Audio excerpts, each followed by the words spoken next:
Hello everyone, आप सबका स्वागत है मेरे यूट्यूब चैनल लर्न आईटीआई में। आज का जो हमारा क्लास है बार की स्किल टेस्ट 2024 फीटर ट्रेड का 16 अक्टूबर के सेकंड शिफ्ट में जो पेपर आया था उस पेपर को हम डिटेल में जानकारी देंगे आपको।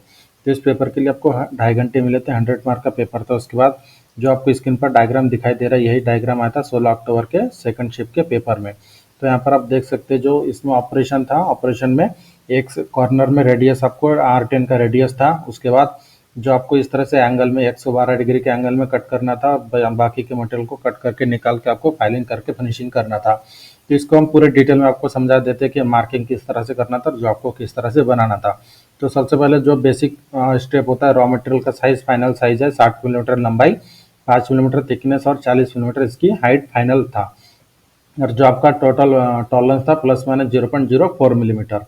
ये था आपका जो आपका टोटल फाइनल साइज। इसके बाद का जो स्टेप आता है आपका, सबसे पहला जो बेसिक स्टेप, जो आपको रॉ मटेरियल मिलता है, रॉ मटेरियल कभी भी आपका जो हाइट और लेंथ होता है 5-5 मिलीमीटर प्लस में मिलता है। जैसे मान लीजिए 60 मिलीमीटर फाइनल है तो 65 मिलेगा, और 40 मिलीमीटर हाइट है तो इसके टोटल हाइट है 40 मिलीमीटर हाइट, और टोटल 40 मिलीमीटर हाइट है तो आपको 45 का मिलेगा। तो सबसे पहले आपको ध्यान में रखना है कि जो जॉब का डायग्राम होता है, जॉब का डायग्राम देखकर आपको समझना है कि मटेरियल एक्स्ट्रा का मटेरियल आपको जॉब बनने के बाद कट करना है या फिर जॉब बनाने के पहले।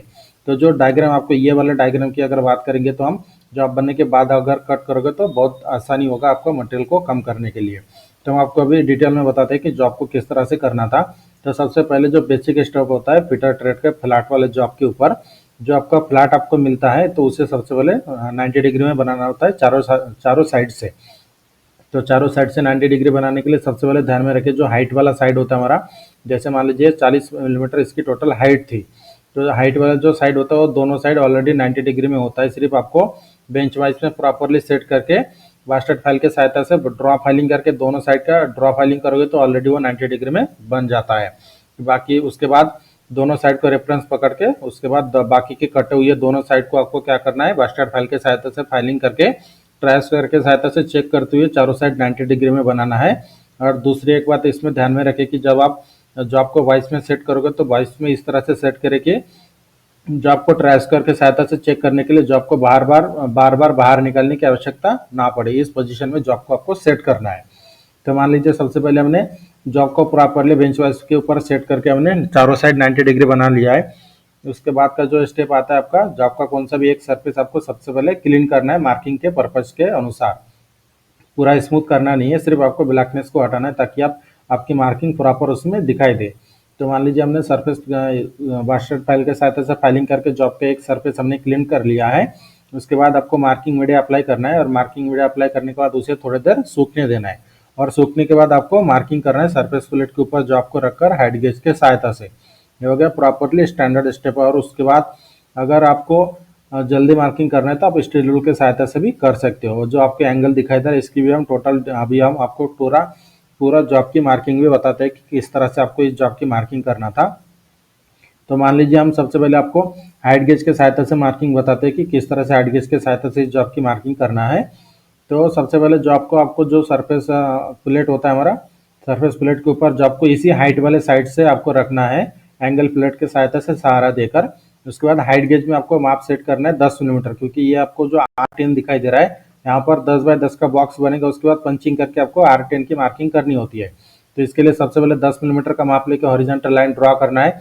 उसके बाद 20 मिलीमीटर माप लेके एक हॉरिजॉन्टल लाइन ड्रॉ करना है। और उसके बाद 40 मिलीमीटर इसकी हाइट जो है, टोटल हाइट 40 मिलीमीटर है, तो 40 मिलीमीटर माप लेके इस तरह से एक हॉरिजॉन्टल लाइन ड्रॉ करोगे तो इस तरह से वन साइड से आपकी टोटल मार्किंग हो जाती है हाइट वाले साइड से। इसकी टोटल हाइट यहाँ पर टोटल हाइट दिखाना तो वो मैं भूल गया हूँ, तो बार बार इसलिए मैं बोल रहा हूँ कि इसकी टोटल हाइट 40 मिलीमीटर है। तो इस तरह से एक साइड की आपकी मार्किंग हो जाएगी।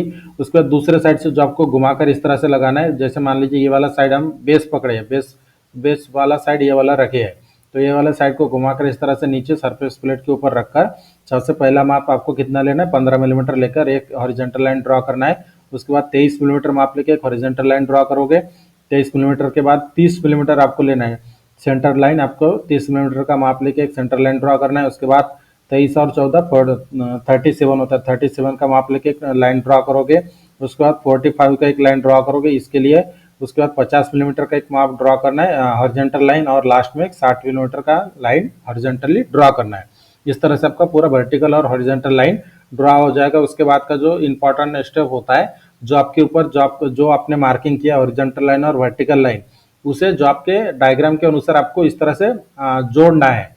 क्योंकि हम जब हाइट गेज से मार्किंग करते हैं तो उसमें सिर्फ हॉरिजॉन्टल और वर्टिकल लाइन ही आता है, इसलिए आपको उसके बाद आपको जो आपके आकार के अनुसार पेंसिल के सहायता से इस तरह से जो आपको डार्क लाइन दिखाई दे रहा है इस तरह से जोड़ना होता है। तो सबसे पहले जैसे मान लीजिए हम रेडियस की मार्किंग करेंगे, तो रेडियस की मार्किंग करते समय जो हमने 10 बाय 10 का एक यहाँ पर हॉरिजॉन्टल वर्टिकल लाइन ड्रॉ किया है, उसका जो क्रॉस पॉइंट आपको मिलेगा वहां पर हल्का पंचिंग करके डिवाइडर में 10 मिलीमीटर माप सेट करके इस तरह से एक रेडियस ड्रॉ कर लेना, एक्सटर्नल रेडियस। उसके बाद यहाँ पर आपको 112 डिग्री दिखाई दे रहा है, तो इसमें एंगल की मार्किंग करने की आवश्यकता नहीं है, इसमें ऑलरेडी बन जाएगा। किस तरह से वो मैं आपको बताता हूँ। जैसे मान लीजिए जो हमने 15 मिलीमीटर का माप लिया था, उसके बाद 23 मिलीमीटर का माप लिया था, तो ये जो दोनों वाला दो पॉइंट है, 23 मिलीमीटर का माप का पॉइंट और 15 मिलीमीटर का माप का पॉइंट, दोनों को इस तरह से जोड़ दोगे तो डायरेक्टली वो 112 डिग्री का बन जाएगा। यहाँ पर 112 डिग्री की मार्किंग के लिए आपको सिर्फ कंफ्यूज करने के लिए दिया है कि आप किस तरह से इसे मार्किंग करते हो। अगर अगर मान लीजिए यहाँ पर अगर कोई डायमेंशन नहीं दिया रहता तो उस समय आपको प्रोटेक्टर हेड या फिर वर्नियर बेवल प्रोटेक्टर के सहायता से आपको मार्किंग करना होता है। ये जो 15 मिलीमीटर है, 15 मिलीमीटर का पॉइंट से राइट साइड के तरफ प्रोटेक्टर हेड में राइट साइड की तरफ 112 डिग्री सेट करके इस तरह से लाइन ड्रॉ करना था। उसके बाद दूसरी तरफ भी सेम उसी तरह से 15 मिलीमीटर का माप लेके प्रोटेक्टर हेड के ऊपर आपको लेफ्ट साइड की तरफ 112 डिग्री का माप सेट करके इस तरह से लाइन ड्रॉ करना था। उसके बाद ये जो आपका टोटल हाइट 40 मिलीमीटर का माप था, ये लाइन जहाँ पर जाके जुड़ेगा वहां तक ही आपका फाइनल साइज हो जाता था। इस तरह से आपको अगर एंगल की मार्किंग करना है तो इस तरह से भी कर सकते हैं, लेकिन सिंपल सा जॉब, सिंपल मार्किंग कौन सा है, जो आपको डायमेंशन पूरा टोटल यहाँ पर दिया है, इसलिए आप डायरेक्टली जोड़ सकते हैं। जो 23 मिलीमीटर का माप है और उसके बाद 15 मिलीमीटर का माप, इससे डायरेक्टली इस तरह से जोड़ना है डायगोनली। और दूसरे तरफ भी सेम 15 मिलीमीटर और 14 जो हमारा 23 मिलीमीटर का माप है, दोनों को इस तरह से डायरेक्टली जोड़ देना है। तो इससे आप इस तरह से आपका पूरा जॉब की टोटल मार्किंग हो जाती है। तो आपको क्या करना था, पूरा जो माप होने के बाद आपको क्या करना है, जॉब का डायग्राम सामने रखकर पेंसिल के सहायता से इस तरह से पूरा डार्क लाइन आपको जोड़ना है। मतलब जॉब का शेप, मतलब जो डायग्राम आपको मिला है प्रैक्टिकली जॉब, उसका शेप आपको जो पूरा फाइनल प्रैक्टिकल मतलब आपके सब पास जो जॉब है उसके ऊपर इस तरह से बनाना है, पेंसिल के सहायता से जॉब का शेप पूरा तैयार करना है। और जॉब का शेप तैयार होने के बाद आपको क्या करना है, एक बार जॉब का डायग्राम सामने रखकर कंफर्मेशन करना है कि हमारा पूरा प्रॉपरली मार्किंग हुआ है या नहीं। अगर एक बार कंफर्मेशन होने के बाद आपका इसके बाद का जो नेक्स्ट स्टेप आता है, जो आपका जो अपने शेप के आकार के हिसाब से मार्किंग किया है उसके ऊपर आपको पंचिंग करना है, लाइट पंचिंग करना है। डॉट पंच बॉल पिन हैमर के सहायता से जॉब को एनविल के ऊपर रखकर पंचिंग करना है।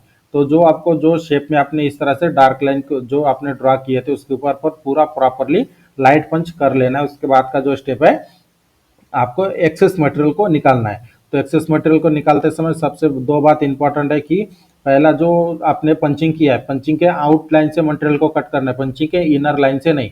मतलब एक्सेस मटेरियल को कट होने के बाद भी आपका पंचिंग आपको दिखाई देना चाहिए, इस पोजीशन में आपको कट करना है। दूसरा, जब आप हेक्सा फ्रेम में ब्लेड सेट करोगे तो फॉरवर्ड स्ट्रोक में सेट करके ही आपको यूज करना है।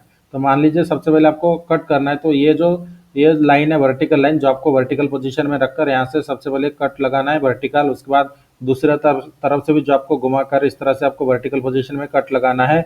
उसके बाद जो आपको डायगोनली लगाकर पंचिंग के आउटर से इस तरह से कट लगाओगे तो बीच का पूरा मटेरियल निकल जाएगा। सेम उसी तरह से जो आपको दूसरी तरफ घुमाकर इस तरह से एक हॉरिजॉन्टल लाइन ड्रॉ करोगे तो जो आपका पूरा साइज निकल जाएगा। तो यहाँ पर आपकी पूरी मार्किंग हो जाती है।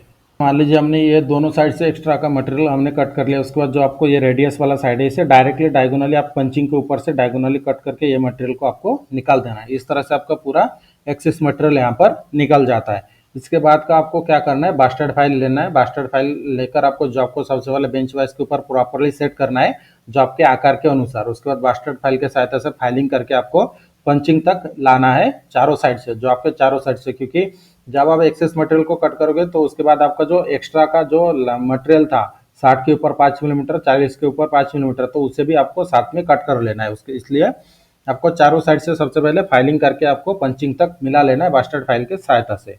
तो उसके बाद का जो स्टेप है आपका इंपॉर्टेंट स्टेप होता है कि सेकंड कार्ड फाइल के सहायता से आपको फाइलिंग करके जो पूरे जॉब को डायमेंशन में लाना है।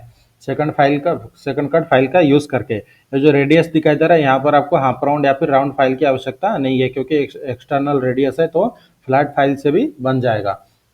तो यहाँ पर आपको जब आप सेकंड कट फाइल के यूज करके आप डायमेंशन में बनाओगे तो उस समय आपको वर्नियर कैलिपर का कंटेन यूज करना है, क्योंकि जो आपका 100 मार्क है पूरा मार्क आपके डायमेंशन के ऊपर डिपेंड है, इसलिए आपको पूरे जॉब को पूरे डायमेंशन में बनाना इंपॉर्टेंट है। और डायमेंशन में बनाते समय जब आप फाइलिंग करोगे तो वर्नियर कैलिपर का कंटिन्यू यूज करें। तो इस तरह से आपका पूरा जब डायमेंशन में बन जाएगा, उसके बाद जो लास्ट वाला स्टेप होता है आपका, जो आपका सरफेस क्लीन करना है और थिकनेस आपका 1 मिलीमीटर कम करना है, क्योंकि आपका जो रॉ मटेरियल मिला था आपको 6 मिलीमीटर थिकनेस का मिला था, आपको बनाना कितना है 5 मिलीमीटर। तो सबसे पहले सरफेस के दोनों तरफ आप बास्टर्ड फाइल के सहायता से फाइलिंग करके एक्स्ट्रा का मटेरियल निकाल दोगे। उसके बाद स्मूथ फाइल के सहायता से जॉब के चारों साइड से फिनिशिंग करके सरफेस को क्लीन करके जॉब का पूरा डायमेंशन में तैयार कर लेना है, और थिकनेस को भी 5 मिलीमीटर में बना लेना है।